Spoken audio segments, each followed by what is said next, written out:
দারুণ প্রস্তাবনা। আন্দোলন সমন্বয়কারী ভাই বোনেরা, এগিয়ে যাও। দেশে অরাজকতা নাশকতা করছে ফ্যাসিস্ট এবং তাদের দোসররা।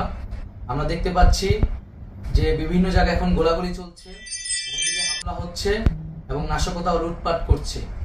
আমরা মনে করি আমাদের যে ছাত্র নাগরিকদের অভ্যুত্থান তাকে নস্যাৎ করার জন্যই পরিকল্পিতভাবে এই ধরনের ঘটনা হচ্ছে। আমরা মুক্তিকামী ছাত্র জনতাকে সজাগ এবং সতর্ক থাকতে আহ্বান জানাচ্ছি এবং আমাদের যে অন্তর্বর্তীকালীন সরকার, আমরা সেই সরকারের যে প্রস্তাবনা 24 ঘন্টার সময় নিয়েছিলাম, জরুরি পরিস্থিতি মোতাবেক আমরা এখনই তার একটি রূপরেখা ঘোষণা করছি। আমরা সিদ্ধান্ত নিয়েছি যে সর্বজন গ্রহণযোগ্য আন্তর্জাতিক খ্যাতিসম্পন্ন নোবেল পুরস্কার বিজয়ী ডক্টর মোহাম্মদ ইউনূসকে প্রধান উপদেষ্টা করে অন্তর্বর্তীকালীন সরকার গঠন করা হবে এবং ডক্টর মোহাম্মদ ইউনূসের সাথেও আমাদের কথা হয়েছে।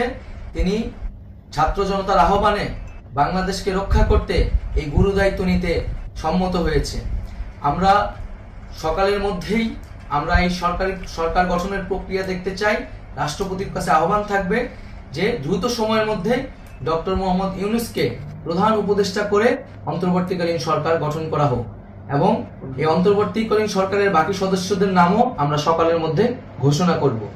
প্রিয় বন্ধুগণ, দেশে যে অরাজকতা চলছে, মানুষের জীবনের নিরাপত্তাহীনতা চলছে, সেজন্য আমরা রাষ্ট্রপতির কাছে আহ্বান জানাচ্ছি দেশে আইন শৃঙ্খলা পরিবেশ ফিরিয়ে আনার জন্য দ্রুত সময়ের মধ্যে কার্যকর ব্যবস্থা নিতে হবে এবং আইন শৃঙ্খলা বাহিনীকে সহযোগিতা করার জন্য মুক্তিকামী ছাত্র জনতাও রাজপথে থাকবে।